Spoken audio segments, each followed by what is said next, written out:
mon nom est Samuel. Je suis né et j'ai grandi dans ce village et, croyez-moi, j'ai déjà tout vu ici. Mais ce qui s'est passé en 2024, ça, c'est quelque chose que ma mémoire refuse d'effacer. C'est une tâche indélébile. Cette année-là, la ferveur des élections s'est emparée de notre population. Pour la première fois dans l'histoire du village, un pasteur évangélique se présentait à la mairie. Son nom était Jacinto Herrera, mais il suffisait de l'appeler pasteur Jacinto et tout le monde savait de qui il s'agissait. Il possédait un magnétisme impressionnant, une faconde séduisante et la promesse d'une révolution. Son slogan, morale, foi et progrès, et il a gagné avec une marge écrasante. Une foule immense a placé sa confiance en lui, rêvant d'un avenir prometteur pour nous tous. Moi, Samuel, catholique depuis le berceau, j'ai préféré le silence. Il y avait quelque chose chez le pasteur Jacinto qui me mettait profondément mal à l'aise, mais j'ai évité toute confrontation. Cependant, ceux qui le connaissaient vraiment savaient la vérité derrière ce sourire. Sa religiosité n'était pas seulement fervente, elle était, en fait, intolérante. Il n'hésitait pas à déclarer que nous, les catholiques, vivions dans l'idolâtrie, que la Vierge Marie n'était qu'une invention. Pour lui, la seule vérité résidait dans sa propre Église. Je me souviens bien des fois où, en pleine place publique, il offensait les fidèles de notre paroisse, qualifiant nos processions de théâtre païen et affirmant qu'aucune statue n'avait le pouvoir de sauver une âme. Et malgré tout cela, il fut élu. Les premiers mois de son mandat furent étrangement discrets, un calme qui, aujourd'hui, m'apparaît comme annonciateur de la tempête. À peine la moitié de l'année s'était écoulée que le scandale éclata. Un matin, la mairie a divulgué sur les réseaux sociaux un ambitieux projet de revitalisation du centre historique. Sur le papier, tout semblait merveilleux, une nouvelle place, un kiosque à musique, un éclairage moderne et, le plus intrigant, ce qu'ils appelaient un centre spirituel de la région. Mais en examinant le projet de plus près, un frisson me parcourut l'échine. Notre église, le cœur du village, était marquée pour la démolition. Cette même église qui se dressait là depuis plus de 150 ans, témoin du mariage de ma grand-mère, de mon baptême, de ma première communion, le pouls même de notre histoire. Le choc fut accablant, instantané. Les groupes de quartier furent inondés de commentaires. Les radios ne parlaient que de ça. À la messe dominicale, le sujet était unique. Voir les larmes dans les yeux des gens, à la seule idée de notre autel réduit en gravats, était déchirant. Même ceux qui ne mettaient que rarement les pieds à l'église se sentaient indignés. C'était notre patrimoine, notre histoire. C'était, pour beaucoup, notre foi profanée. La justification du maire, il prétendait que le village réclamait un nouveau temps spirituel et que cet édifice centenaire ne représentait plus la foi de la majorité. Il eut l'audace de passer à la télévision et de proclamer « La vraie foi ne se trouve pas dans les murs, mais dans le cœur ». Mais nous, qui le connaissions, savions que derrière ce discours peaufiné et bien rodé coulait un poison amer. Le père Esteban, notre curé, ne resta pas inactif. Il tenta d'intervenir, se rendit à la mairie, chercha le dialogue, présenta des documents prouvant la valeur historique de notre temple, implora le soutien des conseillers municipaux. Tout fut en vain. Les conseillers, lâches par peur de perdre leur poste, maintinrent un silence complice. Et les alliés évangéliques du maire, eux, applaudirent la décision avec enthousiasme. C'est alors que les rumeurs commencèrent à circuler à voix basse. Des fonctionnaires de la mairie parlaient à demi-mot que l'œuvre de ce centre spirituel avait déjà un propriétaire défini bien avant toute annonce officielle. Et ce n'était pas n'importe quel propriétaire. Voulez-vous savoir qui était derrière l'entreprise de construction qui allait réaliser les travaux? L'entreprise du beau-frère du pasteur-maire lui-même. Un stratagème monté en coulisses, un sale jeu qui utilisait la foi comme parfait déguisement pour remplir les poches de quelques-uns. Personne ne pouvait le prouver, c'est vrai, mais les évidences hurlaient. J'ai moi-même vu comment le terrain fut clôturé bien avant toute approbation. Des camions arrivaient, des machines étaient testées. C'était évident, le plan était déjà en marche depuis longtemps. Il ne restait plus qu'à démolir notre église pour ériger ce qu'ils appelaient le temple de la nouvelle foi. Et le plus douloureux de tout, voir qu'il y avait des gens qui soutenaient, des personnes qui croyaient sincèrement accomplir la volonté de Dieu, des gens qui n'avaient jamais mis les pieds à une messe, mais qui se sentaient maintenant le droit de dire que notre église était, après tout, une chose du passé. Et comme notre ville se transformait. Soudain, elle n'était plus la même, elle était devenue un champ de bataille silencieux. Les armes n'étaient pas en métal, mais elles déchiraient l'âme. Des mots tranchants, des regards chargés de mépris. C'est dans ce climat que nous, les catholiques, avons intensifié nos prières. La paroisse, auparavant peu fréquentée, était maintenant bondée. Je me souviens bien du jour où l'image de Notre-Dame de Guadeloupe, auparavant discrète sur un autel latéral, fut déplacée au centre. Un dernier et désespéré appel à l'aide. C'est ce que nous ressentions. Au milieu de cette atmosphère dense de tension, de peur et d'une foi inébranlable, commencèrent les veillées, les chapelets, les processions devant l'église, tout cela pacifiquement, sans la moindre violence, seulement la prière. Au fond, je sentais, nous sentions tous que la seule force capable d'empêcher cette barbarie ne venait pas de ce monde. Soudain, la nouvelle éclata comme un feu de paille sèche, ils vont démolir l'église. Cette phrase résonnait à chaque coin de rue, au marché, à la queue de la loterie, sur les bancs du parc. Certains chuchotaient, la honte gravée sur le visage. D'autres criaient, l'indignation bouillonnant, mais nous tous, sans exception, sentions le même nœud serrer la gorge. Cette église n'était pas seulement de la pierre et du ciment pour moi. C'était notre mémoire vivante, notre histoire vibrante, une foi qui s'acharnait à résister. Peu de temps après, le coup de grâce. Le projet fut officiellement approuvé. Le maire Jacinto, avec sa pose impeccable, organisa une conférence de presse. Dans l'auditorium de la mairie, il déploya la maquette de ce qu'il appelait le centre spirituel, une structure moderne, tout en verre et en acier, un auditorium gigantesque, une scène surélevée, et même une cafétéria. Il parlait d'adoration et d'unité pour toute la région. Mais personne n'était naïf. Je n'étais pas naïf. L'architecture, le design, même ce logo dans le coin de la présentation, tout criait le nom de sa propre église, la même d'où il prêchait contre nous, les catholiques, nous traitant des adorateurs de boubes et disant que la Vierge était une image inutile. Cela, pour moi, n'était pas un centre interreligieux. C'était un temple déguisé, un projet personnel financé avec notre argent, l'argent du peuple. L'indignation ne faisait qu'augmenter, mais c'était une rébellion silencieuse. Personne n'osait affronter le maire directement. Il avait le pouvoir, il avait ses partisans et, pire encore, il utilisait la religion comme un bouclier impénétrable. C'est alors que nous, les catholiques, nous sommes organisés différemment, veillées, neuvaines, chapelets communautaires. L'église du village, qui était auparavant une maison, est devenue un sanctuaire bruyant tous les jours. Je voyais des gens agenouillés au sol, les larmes coulant. Des gens qui apparaissaient à peine à la messe, arrivaient maintenant avec une bougie allumée à la main. Et oui, j'étais là, pendant beaucoup de ces nuits. J'ai vu des mères prier avec une force qui semblait déplacer des montagnes pour leurs enfants. Des personnes âgées, le chapelet si serré entre les doigts qu'il semblait faire partie d'eux.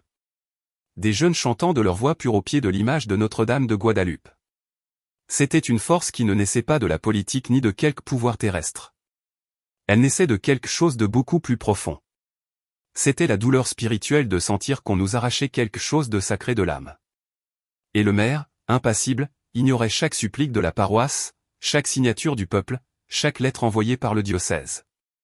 Sur les réseaux sociaux, il nous traitait de religieux arriérés. Il disait que Dieu n'habite pas dans de vieux bâtiments, mais dans des cœurs renouvelés. Un jour, cependant, ils ont franchi toutes les limites. C'était un vendredi après-midi lorsque les travaux préliminaires ont commencé. Je m'en souviens. Un camion de la mairie est arrivé, déchargeant des cônes, des panneaux d'avertissement et des barrières métalliques. En quelques heures, les ouvriers mesuraient déjà le terrain autour de l'église. Et pour serrer encore plus le nœud dans ma poitrine, un tracteur fut garé juste à côté de la chapelle latérale. C'est à ce moment-là que j'ai vu Doña Carmen, une dame d'environ 80 ans, s'agenouiller là, à la porte de l'église, sous le soleil implacable. Elle a commencé à prier à voix haute. Son corps fragile, courbé, mais sa voix ferme, psalmodiant un chapelet après l'autre. Les gens, comme des aimants, ont commencé à s'approcher. En peu de temps, plus de 100 personnes l'entouraient. Elle priait en silence. Les larmes coulaient, mais la foi criait dans chaque regard. Les journaux locaux ont rapporté, les catholiques offrent une résistance pacifique contre la démolition, mais personne du gouvernement ne s'est prononcé.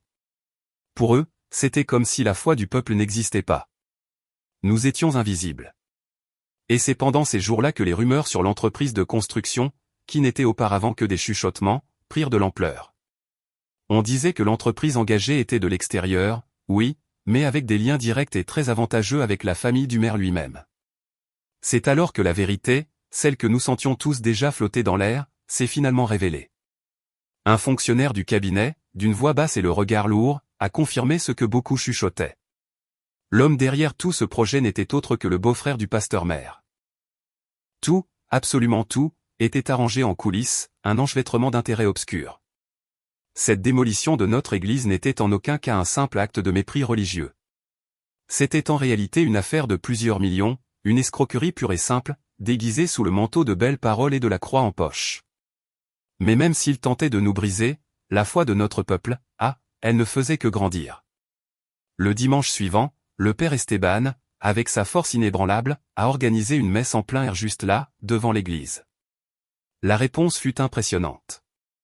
Des gens d'autres villages, des fidèles éloignés depuis longtemps et même quelques évangéliques qui refusaient d'être complices des attitudes du maire, tous sont venus. Ce n'était pas un cri de guerre ni une affronterie. C'était une supplique collective, un cri silencieux qui disait « Ne nous enlevez pas notre maison ». Je me souviens parfaitement de ce jour. Après la messe, une scène m'a profondément marqué. Une petite fille s'est approchée de l'image de Notre-Dame de Guadalupe, avec une délicatesse émouvante, a déposé une fleur à ses pieds. Son père, les yeux inondés d'émotion, m'a murmuré, elle a demandé à la Vierge de sauver l'Église. C'est à cet instant qu'une certitude a commencé à naître en moi. Peut-être qu'un miracle seul pourrait nous sauver. Politiquement, nous étions pieds et poings liés, complètement vaincus, mais spirituellement, quelque chose de puissant commençait à bouger. La ville entière semblait respirer la foi à nouveau, comme si chacun de nous suppliait les cieux d'intervenir. Et, croyez-moi, les cieux ont entendu. Personne, absolument personne, n'imaginait que la réponse arriverait si vite. C'était un lundi fin septembre quand le premier coup nous a frappés. Et ce fut littéral. Le bruit métallique brutal d'une masse contre le mur latéral de l'église a retenti dans la ville, réveillant tout le monde. Ce bruit faisait mal. Il faisait mal comme si on nous avait frappé directement dans l'âme. Un coup au plus intime de notre être. Encore aujourd'hui, je ressens cette sensation, un frisson glacial. C'était comme assister à un blasphème en direct, une attaque violente au cœur du sacré. Ce premier jour, le mur extérieur s'est effondré, pire encore, précisément la partie où se trouvait une ancienne et vénérée peinture de la Vierge fut détruite, sans pitié, sans avertissement, sans une once de respect. La mairie est simplement apparue de nulle part avec des ouvriers, des rubans de sécurité et des camions. Ils ont cerné notre église comme s'il s'agissait d'un foyer de danger public, un lieu qui devait être isolé. De l'autre côté du ruban, les gens pleuraient. Je voyais des hommes et des femmes avec des chapelets à la main, d'autres tenant des pancartes improvisées qui imploraient la fin de cette folie. Le maire n'eut même pas le courage de se montrer. Au lieu de cela, il a enregistré une vidéo avec cette voix douce et calculatrice. Il a dit que la résistance était attendue, que tout le monde ne comprenait pas les plans de Dieu et que ce nouveau centre spirituel serait un tournant dans la foi du peuple. Pur mensonge, une farce éhontée. Même les plus neutres, ceux qui tentaient de rester à l'écart, commençaient à voir la vérité. Cette œuvre n'était ni pour Dieu ni pour le peuple. Elle était pour lui, pour son nom, pour son propre culte de la vanité. La rage qui bouillonnait en nous se mêlait à une sensation accablante d'impuissance. Nous avions bien sûr porté plainte et tout porté devant la justice, mais les juges du district ne voulaient tout simplement pas s'impliquer. Ils affirmaient que toute la paperasse était en ordre et, à notre frustration, elle l'était en effet. Mais comment? Allez savoir comment tout semblait méticuleusement ficelé, chaque faille scellée pour que personne ne puisse intervenir. Le mardi, ils ont démoli le trottoir arrière. Le mercredi, ce fut au tour du petit clocher latéral, un morceau de notre histoire qui se désintégra en poussière. C'est à ce moment-là que le père Esteban, dans un acte de désespoir et de foi, a décidé quelque chose qu'il n'avait jamais fait auparavant, il a convoqué une veillée permanente. La place devant l'église s'est rapidement transformée. Nous avons monté des tentes, apporté des images sacrées, allumé des bougies, organisé des bancs en bois. Toutes les 3 heures, des groupes de fidèles se relayaient, maintenant la flamme de la prière allumée. Le matin, le chapelet résonnait, l'après-midi les litanies, le soir les chants emplissaient l'air et, à l'aube, le silence. Ah, ce silence profond qui n'existe que lorsque tout un peuple parle directement à Dieu. J'ai moi-même participé à presque toutes les veillées. J'ai été témoin de scènes que je n'oublierai jamais. J'ai vu des dames, certaines ayant à peine la capacité de marcher, arriver en taxi avec des béquilles, juste pour réciter une dizaine de chapelets. J'ai vu des hommes rudes à la peau tannée par le soleil des champs, agenouillés, les yeux inondés de larmes. J'ai vu des enfants dans leur pureté dessiner la Vierge et coller leurs dessins sur les grilles de l'église comme de petites prières visuelles. C'était si beau, si puré, en même temps, si douloureusement triste. Car même si nos prières montaient au ciel, nous savions que l'autel, le cœur de notre foi, était toujours marqué pour être démoli. Et puis, une nuit, quelque chose de vraiment étrange est arrivé, quelque chose qui, aujourd'hui encore, me fait frissonner l'âme. C'était un jeudi, vers 2 heures du matin. Le froid était mordant. Le père Esteban était déjà parti se reposer et nous n'étions plus que 7 ou 8 personnes à la veillée. J'étais parmi elles. Nous étions dans un silence quasi sépulcral, assis, des couvertures sur les épaules. Certains somnolaient, d'autres murmuraient leurs prières. Soudain, sans prévenir, toutes les bougies sur la table se sont éteintes. En même temps. Il n'y avait ni vent ni brise, rien qui pût justifier cela. Elles se sont simplement éteintes.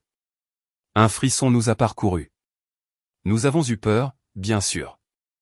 Quelqu'un a essayé de les rallumer, mais l'allumette ne s'est pas grattée, le briquet a échoué. Et c'est exactement à cet instant d'obscurité et de désespoir que nous avons entendu un bruit, un son qui venait de l'intérieur de l'église. À cet instant, nous nous sommes tous tournés. Je jure que la porte principale, celle que la mairie avait fermée à clé, s'est ouverte toute seule. J'ai entendu le grincement lent, comme si quelqu'un la poussait de l'intérieur. Une dame qui était avec nous s'est agenouillée immédiatement, les larmes coulant tandis qu'elle priait à voix haute, « Si c'est toi, mère, protège cette maison, manifeste-toi. » L'ambiance a changé. C'était une de ces sensations inexplicables, quelque chose qui se sent simplement sur la peau. L'air est devenu plus dense, mon cœur s'est serré et les larmes me sont montées aux yeux. À cet instant précis, la lumière du lampadaire de la place a envahi la porte ouverte. Pendant une seconde, l'image de Notre-Dame de Guadalupe, même à distance, a semblé briller. Il n'y avait personne à l'intérieur. Personne n'a ouvert cette porte, mais elle est restée entr'ouverte jusqu'à l'aube. Personne n'a osé la refermer. Le lendemain matin, un groupe de dames est entré dans l'église et a trouvé le sol de l'autel couvert de pétales de roses. Des roses rouges vibrantes. Personne ne savait d'où elles venaient. Elles n'étaient pas là la veille, ni pendant les offices ni pendant les neuvaines. Et le plus intrigant, elles étaient fraîches, comme si quelqu'un les avait déposées là avec le plus grand soin. C'est alors que les rumeurs d'une apparition ont commencé à circuler. Certains disaient qu'une dame l'avait vue, mais avait préféré ne pas révéler son nom. D'autres parlaient d'une lumière intense, d'un parfum flottant dans l'air, d'une voix qui chuchotait, « Ce lieu est à moi ». Le père Esteban, toujours avec sa prudence habituelle, n'a rien confirmé, mais a demandé à tous de rester fermes dans la foi. Et ce même jour, quelque chose de totalement inattendu s'est produit. Une voiture noire s'est garée discrètement à côté de l'église. En est descendu le maire Jacinto lui-même, sans caméra, sans sécurité, sans dire un seul mot. Il est entré seul et y est resté près d'une demi-heure. Quand il est sorti, ses yeux étaient rouges. Nous, le peuple, ne comprenant rien, ne faisions que l'observer en silence. C'est à ce moment-là que l'espoir s'est rallumé en nous, comme une braise qui couve encore sous les cendres. Car si même le maire était entré là, c'est que quelque chose se passait, quelque chose de plus grand que tout ce que nous pouvions imaginer. Après ce jour où le maire est entré seul dans l'église et en est ressorti les yeux rougis, notre ville a plongé dans un silence profond. Il n'y a eu ni annonce, ni conférence de presse, ni vidéos explicatives. Seulement le silence, un silence différent, chargé de l'attente que quelque chose de grand allait se produire. Les travaux se sont arrêtés. Personne ne savait pourquoi. Le tracteur est resté là, couvert d'une bâche. Les ouvriers ne sont pas revenus et le personnel de l'entreprise de construction, auparavant vu quotidiennement à la mairie, a simplement disparu. Même le beau-frère du maire, le futur responsable de ce centre spirituel, n'a plus été revu dans le village. Au début, nous avons pensé que c'était une pause technique, peut-être un problème de contrat ou une manœuvre politique, mais le temps a passé et l'affaire est morte. Pas un mot sur la démolition, pas une mention du centre spirituel. C'était comme si le projet s'était évaporé dans l'air. Mais nous, qui avons vécu tout cela depuis le début, savions que ce n'était pas une coïncidence. Cette visite du maire à l'église a tout changé. Je n'ai su ce qui s'était réellement passé à l'intérieur que des semaines plus tard. Et non par des ragots, mais par le récit d'une dame nommée Donia Amalia, qui, depuis des années, nettoyait l'église bénévolement. C'est elle qui a tout vu de ses propres yeux et c'est elle qui me l'a raconté, d'une voix basse et les mains tremblantes, comme si elle ressentait encore chaque instant vécu. Elle a dit que cette nuit-là, elle était restée cachée dans l'une des chapelles latérales. Elle ne voulait pas partir, mais elle ne voulait pas non plus interrompre. Elle priait seule quand elle a vu le maire entrer, sans hâte, sans téléphone portable, avec un regard étrange, lourd. Il a marché lentement jusqu'à l'autel et s'est arrêté devant l'image de la Vierge. Il est resté quelques secondes à l'observer. Puis il a commencé à parler à voix haute, d'un ton qui frôlait la colère ou le désespoir. Selon Donia Amalia, il a dit des choses dures comme « Je n'ai jamais compris pourquoi ce village vous aime tant. Vous n'êtes qu'une image. Une femme inventée par homme. S'il existe vraiment un Dieu, qu'il se montre maintenant, car je suis fatigué de faire semblant. » C'est à cet instant, je m'en souviens bien, Donia Amalia, d'une voix brisée, m'a raconté ce qui s'est passé. Elle a dit qu'une brise, mais pas n'importe laquelle, a traversé l'église. Elle était chaude, presque une étreinte qui enveloppait l'âme. Et juste après, une lumière a commencé à émaner de l'image.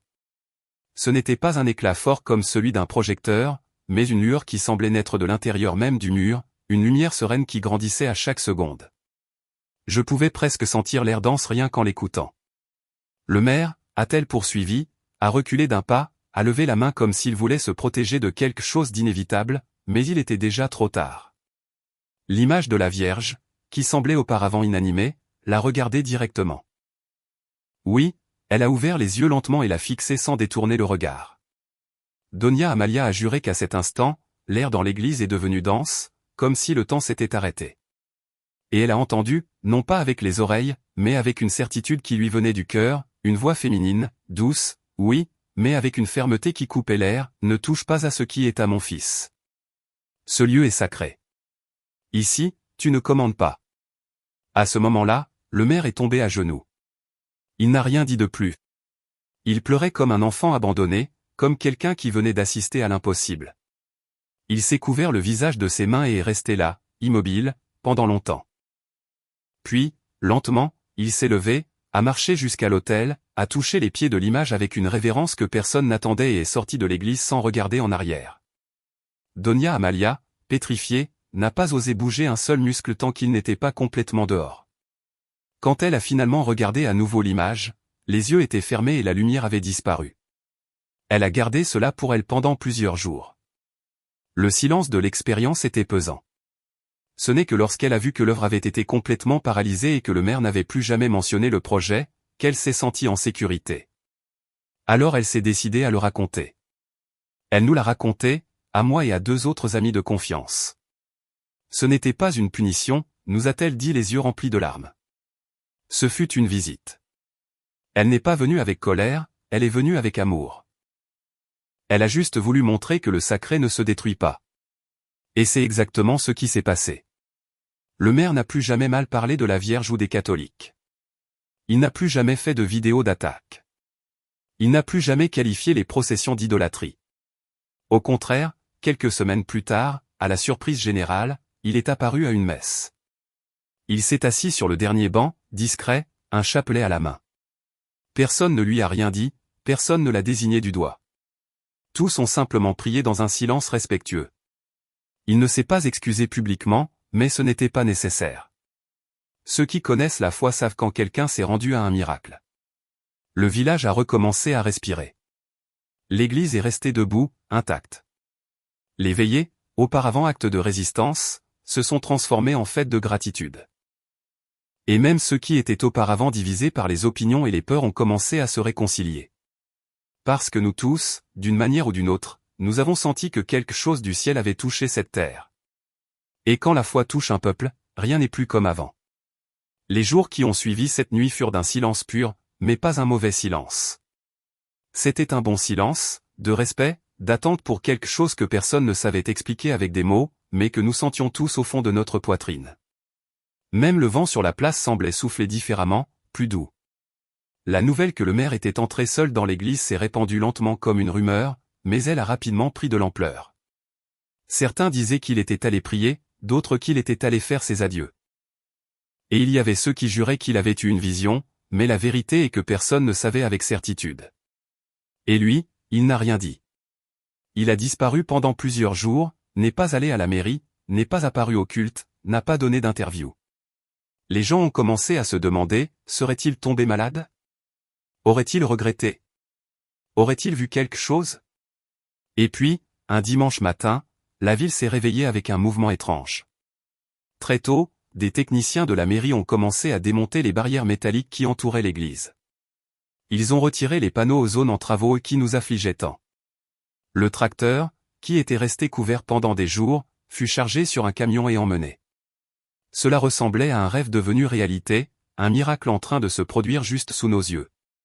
Vers 9 heures du matin, les cloches de l'église ont commencé à sonner. Ce n'était pas un jour de fête ni de messe spéciale, c'était un dimanche ordinaire. Pourtant, les cloches sonnaient longuement, comme si elles annonçaient quelque chose venu du ciel, un message divin. Et sans que personne ne convoque, la place s'est remplie de monde.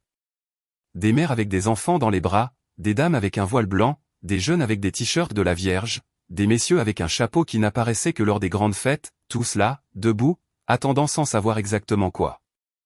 Et puis le maire est apparu. Il venait à pied, sans voiture officielle, marchant lentement vers l'église.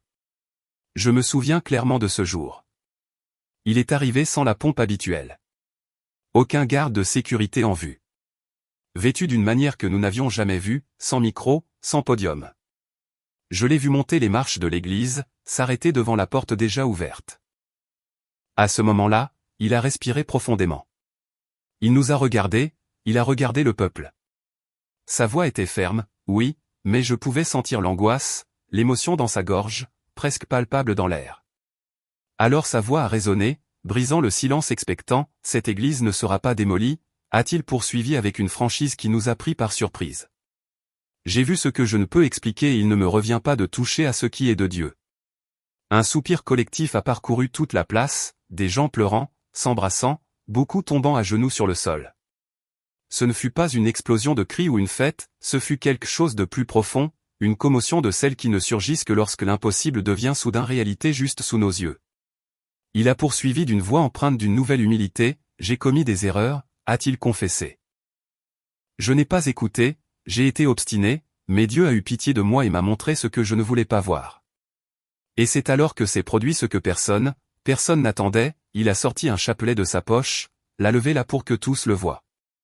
Il a dit qu'il n'avait pas toutes les réponses, mais qu'il comprenait maintenant l'importance de cette église et que le projet du centre spirituel était annulé pour toujours. La foule a répondu d'une manière qui m'a donné la chair de poule, un chant, un Ave Maria spontané jaillissant de centaines de bouches en même temps. On aurait dit que tout le village l'avait répété toute sa vie. J'ai vu le maire immobile, la tête baissée, écoutant. Ses yeux embués en disaient long. À partir de ce jour, la ville ne fut plus jamais la même.